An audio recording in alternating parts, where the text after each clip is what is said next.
It all began with what I thought was a raccoon. For weeks, I'd been noticing strange things around the house. Crumbs on the kitchen counter, Scout's kibble scattered on the floor, even the trash can tipped over once or twice. We have a small pet door for Scout, our overly curious Labrador, and I figured some crafty raccoon had been sneaking in for a free meal. When I brought it up to Natalie, she didn't seem the least bit interested. "Ryan, you're being ridiculous," she said with a wave of her hand. "You're probably just leaving the pantry door open again." I knew that wasn't the case. I've lived here long enough to know when something's off, but she just brushed it off and went back to scrolling on her phone. I decided I'd get proof, not for her necessarily, but for my own peace of mind. That Saturday morning, after another round of trash scattered across the kitchen, I dug out an old Wi-Fi camera I had lying around. It wasn't anything fancy, but it would do the job. I set it up in the kitchen, aimed directly at the pet door, and let it record. A couple of days later, I finally caught what I'd been looking for.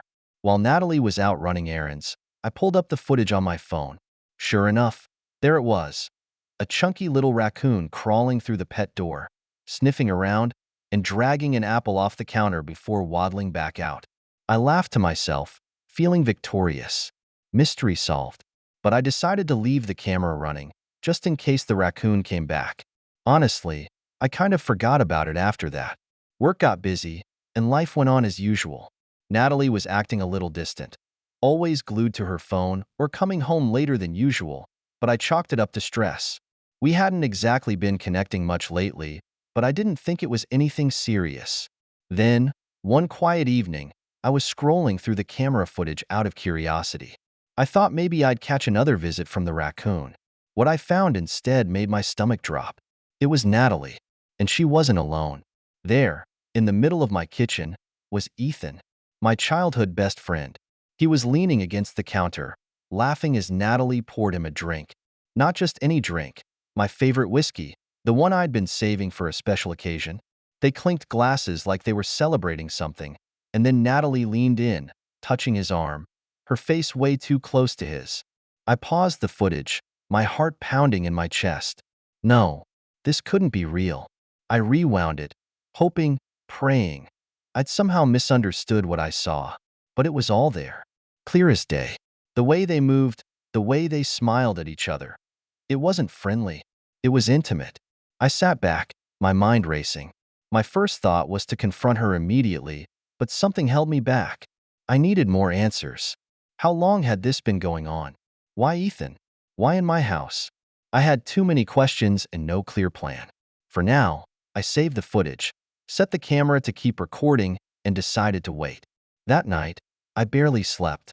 I couldn't shake the image of them together, laughing and toasting in the kitchen where I thought I was safe. My mind kept playing through every interaction I'd had with Ethan in the past few months, every moment I'd dismissed as innocent. It was like watching my life unravel in slow motion. One thing was clear. This wasn't over. Not by a long shot. The next morning, I couldn't get the footage out of my head. I felt like my mind was running on a loop, replaying the way Natalie leaned into Ethan, the way they laughed together, so comfortable in my kitchen. It wasn't just the betrayal. It was the audacity. They weren't even trying to hide it.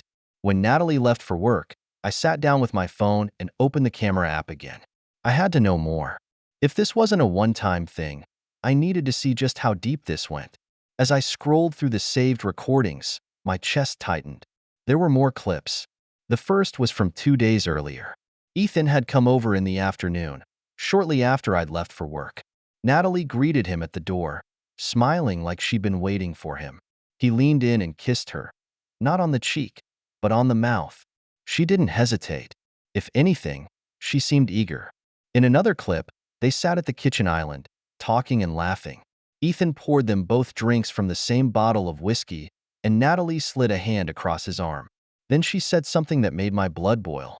"Ryan doesn't have a clue," she said, her voice light, almost teasing. Ethan smirked and raised his glass. "To clueless husbands," he said, and they clinked glasses. I slammed my phone down on the table, my heart pounding. It wasn't just the affair. It was the disrespect. They were mocking me, right there in my own home. My hands shook as I saved the clips to a secure folder on my laptop. I wasn't going to let this slide. By the time Natalie got home that evening, I was barely holding it together. She walked in, humming to herself, like everything was fine. I wanted to confront her right then and there, but something stopped me. I didn't want to lose control. If I let my anger get the best of me, she'd find a way to twist this around and make me the bad guy. I needed to stay calm, keep my head.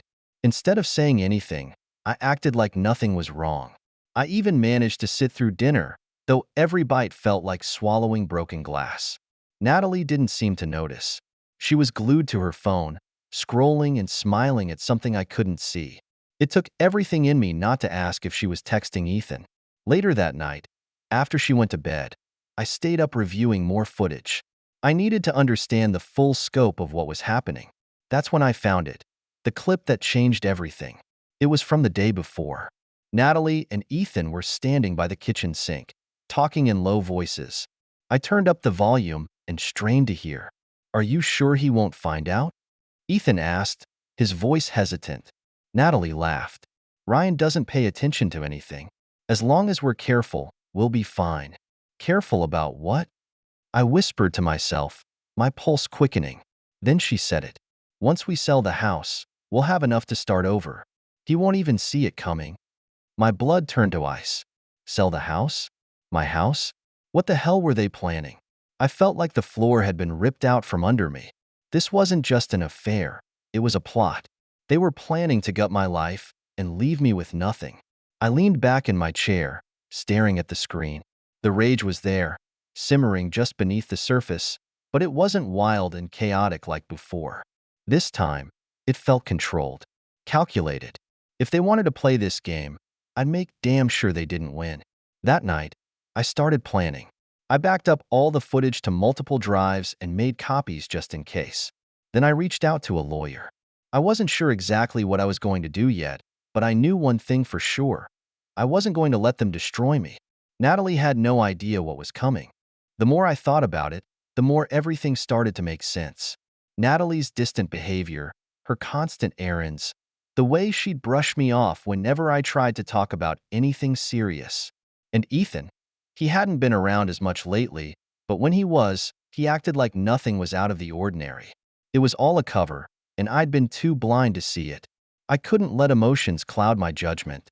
If they were planning to sell the house and run off together, I needed proof, not just of the affair, but of everything they were scheming. I spent the next few days gathering evidence. Every time Natalie left the house, I opened the camera app and reviewed the footage. I backed up each clip, meticulously labeling the dates and times. I also started keeping a journal, writing down every suspicious thing Natalie said or did. It didn't take long to find more incriminating clips. In one, Natalie sat at the kitchen table, going through papers while Ethan leaned over her shoulder.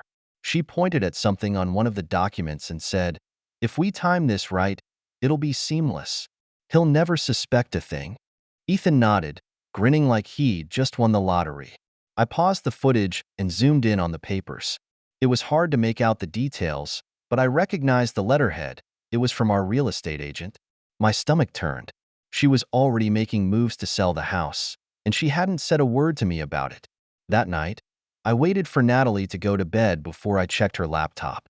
I felt guilty for snooping, but at this point, I didn't care. If she was plotting to rip my life apart, I had every right to know. Sure enough, I found an email thread with Ethan. They'd been discussing everything: selling the house, splitting the money, and even finding a place to live, far enough away to start fresh. My hands clenched into fists as I scrolled through the emails. The arrogance, the complete disregard for me. It was like I didn't even exist. But instead of letting the anger consume me, I focused on copying every email and saving it to a secure folder. I couldn't afford to act rashly. I needed to be smart. The next morning, I made an appointment with Marcus, the lawyer I'd contacted earlier. When I showed him the footage and emails, he didn't even flinch. "You've got a strong case," he said, leaning back in his chair. "But you need to be methodical. Don't let her know you're onto her, and document everything. The more evidence you have, the better position you'll be in when this goes." His calm, practical demeanor gave me a sense of control I hadn't felt in days. For the first time, I felt like I had the upper hand. Natalie and Ethan thought they were so clever, so untouchable, but they had no idea the storm that was coming. Over the next few days, I focused on gathering more evidence while keeping up appearances. Natalie acted like everything was fine, completely unaware of what I knew. She even tried to be extra sweet, making small talk during dinner and asking about my day. It was almost laughable. Then, one afternoon, I got a call from Greg, a mutual friend of mine and Ethan's. He sounded hesitant, like he wasn't sure if he should say anything. "Hey, Ryan," he started. "I don't want to stir up drama, but has something been going on with Ethan? He's been acting really weird lately." "Weird how?" I asked, keeping my voice neutral. "Well, he's been talking about making a big move, like leaving town. He said he's got some major plans in the works, but he wouldn't give any details. It just seemed off." I thanked Greg for the heads up, though I already knew what Ethan's plans were. The call only confirmed what I suspected. They were gearing up to make their move soon. That evening, I decided to test the waters. As Natalie and I sat on the couch, I casually brought up the idea of selling the house. "What do you think about downsizing?" I asked, keeping my tone light. "Maybe moving somewhere closer to work?" Her reaction was immediate. She stiffened, her eyes darting toward me before she forced a smile. "Why would we do that? This house is perfect." "Just a thought," I said with a shrug, pretending to drop the subject. But her reaction told me everything I needed to know. She wasn't ready for me to figure out her plan. Not yet. By the time I went to bed that night, I had a clear picture of what needed to be done. I wasn't just going to expose the affair. I was going to dismantle their entire scheme. They thought they could outsmart me, but they underestimated just how far I was willing to go. A few days later, Ethan showed up at the house. I'd been half expecting him to, considering how brazen they'd been in the footage, but seeing him at my front door still made my blood boil. I wasn't about to let him walk in like he owned the place. When I opened the door, Ethan grinned like nothing was wrong. "Hey, Ryan," he said, casually leaning against the doorframe. "Natalie home?" I leaned against the door, blocking his view inside. "What do you need, Ethan?" He raised an eyebrow, his grin faltering slightly. "Just came by to help her with some stuff." She mentioned a few things around the house that needed fixing. The audacity of him to act like this was normal made my skin crawl. I crossed my arms, staring him down. "You mean like drinking my whiskey and kissing my wife in my kitchen?" The color drained from his face. For a moment, he just stood there, his mouth opening and closing like he couldn't find the words. Finally, he laughed nervously, raising his hands. "Ryan, man, it's not what you think." "Don't," I cut him off, my voice sharp enough to make him flinch. "Don't even try to spin this. I know everything. The footage, the emails, the conversations about selling my house. You think I wouldn't find out?" He tried to stammer out a response, but I didn't let him. "How long, Ethan?" I demanded, my voice low and cold. "How long have you been screwing my wife behind my back?" Ethan's shoulders slumped, his facade of confidence crumbling. "It just happened, okay? I didn't mean for it to." "Bullshit," I snapped, stepping closer. "You didn't mean for it to happen, but you kept coming back. You kept plotting with her. Don't insult me with your pathetic excuses." He looked down, shuffling his feet like a guilty child caught stealing candy. "I'm sorry," he muttered. "It's not what I wanted." "What you wanted?" I barked, cutting him off again. "You didn't think about what I wanted, or about what this would do to me. You're a coward, Ethan. And Natalie? She's just as pathetic as you are." His head snapped up at that, his face hardening. "Don't talk about her like that." "Oh, now you care about her?" I shot back, my voice dripping with sarcasm. "Funny, considering you two are ready to gut her marriage and destroy my life just to play house." For a moment, we just stared at each other, the tension thick enough to choke on. Then I stepped back, keeping my voice steady. "Get out, Ethan, and don't come back. If I see you near my house or my wife again, you'll regret it." Ethan hesitated, his jaw tightening like he wanted to say something, but he thought better of it. Without another word, he turned and walked back to his car. I watched him drive off, my fists clenched so tightly that my nails bit into my palms. When I went back inside, Natalie was standing in the hallway, her arms crossed. "What was that about?" she asked, her tone defensive. I walked past her without answering, heading straight for the spare bedroom where I'd been keeping all the evidence. I wasn't ready to confront her yet, not fully. Not until I had every piece of the puzzle lined up. Let her sweat for now. She could pretend everything was fine, but she had to know the walls were closing in. That night, I sent an anonymous email to Ethan's employer with a few carefully selected clips from the footage. Nothing explicit, just enough to show that he'd been neglecting work responsibilities to fool around with my wife. If he wanted to play dirty, I'd show him I could play the game even better. As I lay in bed that night, staring at the ceiling, I felt a strange sense of calm settle over me. This wasn't just about exposing the affair anymore. It was about taking back control. They thought they could tear my life apart and walk away unscathed, but they were about to find out just how wrong they were. The morning after Ethan showed up, Natalie was unusually attentive. She made coffee, something she hadn't done in weeks, and even asked how I slept. I played along, answering her questions with short, detached replies. I could see the wheels turning in her head, trying to gauge my mood, probably wondering what I'd said to Ethan. Over the next few days, her behavior shifted. She started acting sweeter, more thoughtful, offering to cook dinner, asking if I needed anything from the store. It was like she thought a little extra kindness would erase everything. But the cracks in her act were obvious. When she thought I wasn't paying attention, she'd check her phone constantly, her fingers flying across the screen. I didn't need to see her messages to know who she was texting. Then came the gaslighting. One evening, as we sat in the living room, she brought it up, completely out of the blue. "You've been acting weird lately," she said, her tone careful, almost playful. "Is everything okay?" I looked up from my laptop, keeping my expression neutral. "What makes you say that?" She shrugged, smiling faintly. "I don't know. You've just been distant. Is something bothering you?" I wanted to laugh at the absurdity of it. She was the one sneaking around with Ethan, and now she was trying to frame me as the problem? I decided to see how far she'd take it. "I've had a lot on my mind," I said, leaning back in my chair. "Work's been stressful." She nodded sympathetically, like she was the most supportive wife in the world. "You know you can talk to me about anything, right?" Her audacity was almost impressive. "I'll keep that in mind," I said, turning back to my laptop. I could feel her watching me, waiting for a reaction, but I didn't give her one. The next day, she took it a step further. While we were eating dinner, she sighed dramatically and set her fork down. "Ryan, can we talk?" Here it was. I braced myself. "Sure."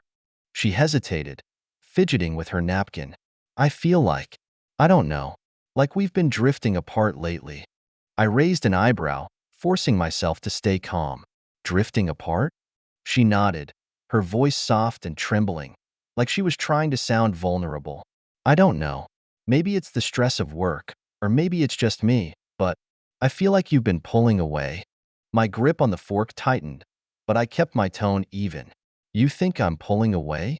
"Well, yeah," she said, looking down at her plate. "I mean, you've been distant, you're always busy, and I don't know. Sometimes I just feel lonely." There it was. The subtle accusation, the not-so-subtle attempt to justify her actions without actually admitting to anything. I stared at her, letting the silence stretch until she finally looked up. "You're lonely," I said, my voice low. She nodded, her eyes wide and innocent. "Yeah." I leaned forward, resting my elbows on the table. "Is that why you've been spending so much time with Ethan?" Her face froze for a split second before she recovered, shaking her head quickly. "What? No, he was just helping me with some things around the house." "Helping," I repeated, my voice dripping with sarcasm. "Like drinking my whiskey and kissing you in my kitchen?" Her cheeks flushed, and she immediately shifted gears. "Ryan, it wasn't like that. You're blowing this way out of proportion. Ethan and I are just friends. You're reading into something that isn't there." I laughed bitterly, shaking my head. "Don't insult my intelligence, Natalie. I've seen the footage. I know what's been going on." She stood abruptly, her chair scraping against the floor. "You're spying on me now? That's sick, Ryan. Who does that to their own wife?" The deflection was so predictable, it was almost funny. She was trying to turn this around on me, make me the villain in her story, but I wasn't going to fall for it. I stood slowly, meeting her glare with a calm I didn't feel. Don't try to change the subject. This isn't about the cameras, it's about what you've been doing behind my back. Her anger flared, but beneath it, I saw a flicker of fear. You're overreacting, she said, her voice trembling. It didn't mean anything. It was a mistake. I was lonely, and Ethan was just there. You don't get to play the victim, I said, my voice cold. Not after everything you've done. For a moment, she didn't say anything. Then she sat back down, burying her face in her hands. I'm sorry, she mumbled. I didn't mean for it to happen. But I didn't believe her. Not for a second. She wasn't sorry for what she'd done. She was sorry she got caught. And I wasn't about to let her manipulate me into forgiving her. Not this time. Natalie thought she played the victim card well enough to keep me at bay. She alternated between acting overly apologetic and throwing small jabs at me for invading her privacy with the cameras. It was almost laughable, but I stayed calm, keeping my true intentions hidden. She wanted to gaslight me into submission, but I had other plans. The first step was securing my finances. I contacted the bank and locked Natalie out of all joint accounts, leaving her with only her personal savings.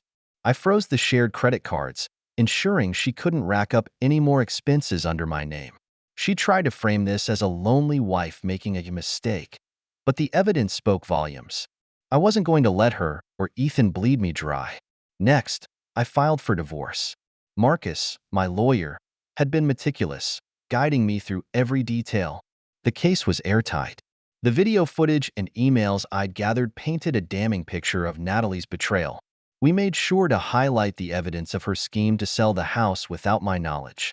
Marcus assured me that the judge would take these factors seriously when it came to dividing assets and custody, if that ever became an issue. While the legal wheels turned, I turned my attention to Ethan. I hadn't forgotten about him. The day after Natalie's manipulative breakdown, I sent another anonymous email to his employer, this time with more concrete evidence. The email included screenshots of the emails he'd exchanged with Natalie during work hours, as well as timestamps proving he'd used company resources for personal rendezvous. A week later, I heard through Greg that Ethan had been suspended. Apparently, someone reported him for misconduct, Greg said over the phone, his tone laced with curiosity. He's been freaking out, saying it's all a misunderstanding. Do you know anything about it? I smiled to myself, but kept my voice neutral. No idea, I replied. Maybe karma finally caught up to him. Meanwhile, Natalie started to notice the walls closing in. When she tried to use the joint account to pay for groceries, the card was declined. She stormed into the living room, holding her phone up like it was evidence in a trial. Ryan, what's going on with the bank account? I barely looked up from my laptop. I separated our finances. Her jaw dropped. What? You can't do that. We're married. Not for much longer, I said coolly, meeting her furious gaze. You might want to check your email. I had Marcus send you the divorce papers this morning. The color drained from her face. For a moment, she just stared at me, like she couldn't believe what she was hearing. You're divorcing me, she whispered. What did you expect, Natalie? I said, leaning back in my chair. That I'd just forgive you? Pretend none of this happened? Her shock quickly turned to anger. You're overreacting, she snapped. We've been together for years, Ryan. You're really going to throw all of that away over one mistake? One mistake? I repeated, laughing bitterly. You didn't just cheat, Natalie. You plan to sell the house, steal half of what I've worked for, and run off with Ethan. Don't act like you're some misunderstood victim. Her mouth opened to argue, but I didn't give her the chance. I'm done, I said firmly. You can stay in the guest room until we figure out the logistics, but I want you out of this house as soon as possible. She stormed off, slamming the door to the bedroom so hard it rattled the walls. I let her stew. There was no point in arguing anymore. She'd made her choices, and now she had to live with the consequences. Over the next few days, I stayed quiet, methodically dismantling the life she and Ethan had tried to build at my expense. By the time the court date rolled around, I'd already replaced the locks, updated the security system, and canceled any remaining accounts with her name on them. She was still living in the guest room, but her presence felt more like a ghost than anything else. Ethan, on the other hand, had gone radio silent. Greg mentioned that he wasn't showing up to social events anymore, and their mutual friends had started to distance themselves. "It's like he disappeared," Greg said one night over drinks. "Do you think something's going on with him?" I shrugged, hiding my satisfaction. Who knows? Maybe he's finally realizing what a piece of crap he is. Quiet revenge wasn't just about payback. It was about taking control of my life again. For so long, I'd been blindsided, manipulated, and disrespected. But now, I was calling the shots. Natalie and Ethan had underestimated me, and that was their biggest mistake. The day Natalie was served with divorce papers felt like a turning point. She spent the morning pacing the house, alternately calling her lawyer and hurling passive-aggressive comments my way. I let her stew. Every time she opened her mouth, I stayed calm and silent, refusing to give her the reaction she was fishing for. When the day of the official confrontation came, our preliminary court meeting, I arrived prepared. Marcus had gone over everything with me in detail. The evidence we had gathered painted a damning picture. The footage of her affair with Ethan, the emails discussing their plans to sell the house, and even her attempts to manipulate me into feeling like the villain. Natalie, on the other hand, looked rattled. She walked into the room with a confidence that seemed rehearsed, her lawyer whispering something to her as she took a seat. When the mediator asked if either of us had anything to add, Natalie launched into a monologue. "Ryan's been controlling," she began, her voice trembling in what I could only assume was a calculated effort to sound victimized. "I made a mistake, but he's blown it way out of proportion. He's used cameras to invade my privacy and frozen me out financially. I've been trying to make amends, but he refuses to communicate." I could feel Marcus tense beside me, but I stayed calm. When she finished, I leaned forward and spoke evenly. "I have evidence that tells a very different story." With Marcus's help, I presented the videos, the emails, and the records of her financial moves to the mediator. As the footage played, Natalie's expression shifted from smug to horrified. When the clip of her and Ethan mocking me over drinks appeared, she tried to interrupt, but the mediator held up a hand to silence her. "Mrs. Bennett, you'll have your turn to respond," the mediator said firmly. By the time we got to the emails about selling the house, her lawyer looked pale. Natalie, however, doubled down. "This is all out of context," she exclaimed, her voice high-pitched and desperate. "Ethan and I were just plotting to sell my house without my knowledge." I interrupted, my voice steady. "Or was that out of context too?"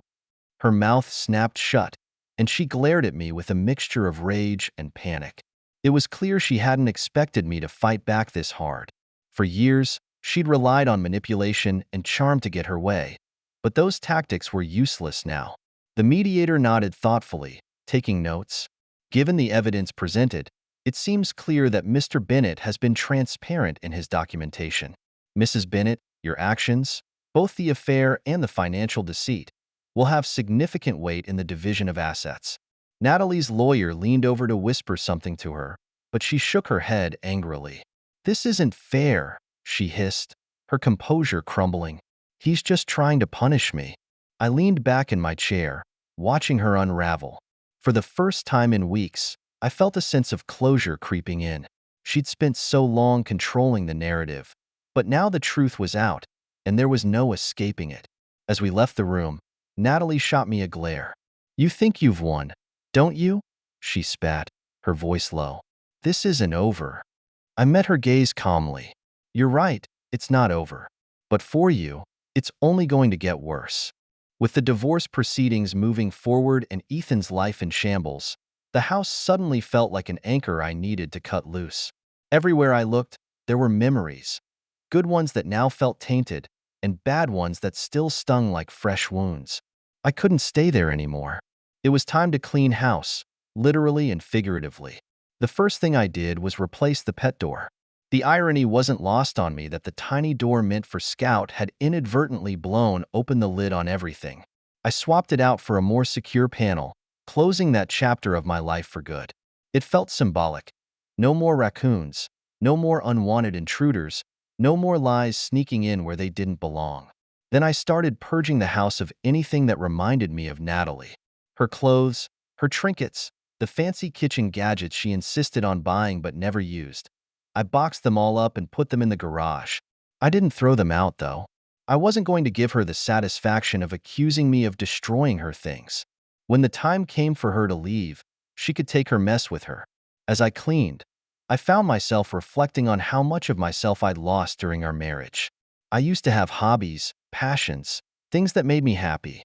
Somewhere along the way, I'd let those things slip through the cracks, trying to be the perfect husband to someone who never deserved it. I decided to reclaim that part of myself. I turned the guest bedroom into a home gym, something I'd always wanted but never got around to setting up. The garage, which had been cluttered with Natalie's forgotten projects, became my workshop again.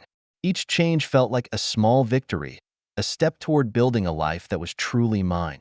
The final piece of the puzzle was the house itself. While Natalie had clearly been planning to sell it behind my back, I decided to take control of the process. With Marcus's help, I ensured that any sale would happen on my terms. The court granted me full authority over the property, and Natalie's share would be significantly reduced due to her financial misconduct.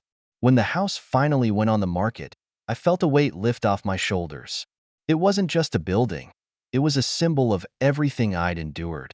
Selling it wasn't just practical. It was cathartic. The money from the sale would give me a fresh start somewhere new, away from the memories and the betrayals. As I packed up the last of my things, I stumbled across an old photo album tucked in the back of a closet. It was filled with pictures from the early days of our marriage, vacations, birthdays, moments when we'd both been genuinely happy. I flipped through the pages, feeling a pang of sadness for what could have been. But that sadness was quickly replaced by a sense of relief. Those moments were gone, and they weren't coming back. It was time to move forward. The day I handed over the keys to the new owners, I stood on the front porch one last time, taking it all in. The house had seen the best and worst of me, but it wasn't my home anymore. My home was somewhere out there, waiting to be built, without lies, without manipulation, without Natalie. As I drove away, Scout dozing in the passenger seat, I felt a strange mix of emotions. There was still pain, still anger, but there was also hope. I wasn't the same person who'd walked into that house years ago. I was stronger now, sharper. I knew what I deserved, and I wasn't going to settle for less.